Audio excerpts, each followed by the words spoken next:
La CAP s'ha organitzat el festival L9, Nova Línia Hip Hop, una nova proposta per descobrir la nova línia del hip-hop local, des dels projectes més emergents fins als més coneguts com els Potablaves, Moonwalkers i Onda Libre.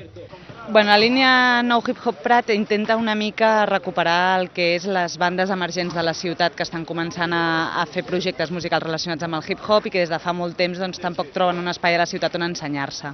D'una forma o altra hem anat treballant amb ells per construir el que avui és la línia Nou, no? I que és un espai on ensenyar tant la gent que comença i que està allò en una fase embrionària com projectes ja més consolidats.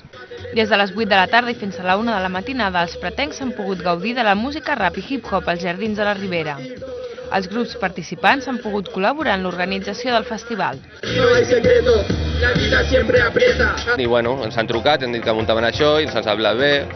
Hem ajudat una mica a muntar-ho, no? Ens han preguntat, ha estat bé per part de l'organització, no? Que ens han donat possibilitat, no? Una mica d'escollir tot, saps?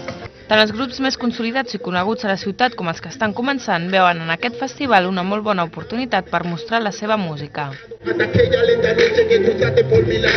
Hombre, pues muy bien, porque en el Prat no solemos tener conciertos dedicados al hip hop, ¿sabes? En verdad es una oportunidad para que la gente de aquí conozca lo que se hace en este pueblo, ¿sabes? Porque antes aquí salieron muchos grupos como 7 Notas, 7 Colores, Demo y tal, pues es como darle un impulso a las nuevas generaciones del hip hop ahora.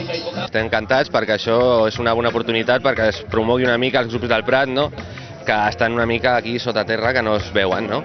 El nostre gènere, aquest el rap, no? Està una mica més al rere, no? Aquest poble que potser uns altres i sembla que ara es posen al dia. Durant el festival, els assistents han pogut visitar la paradeta de la botiga Larris, amb gorres Matmaca, regalo, muntatge i venda de maquetes.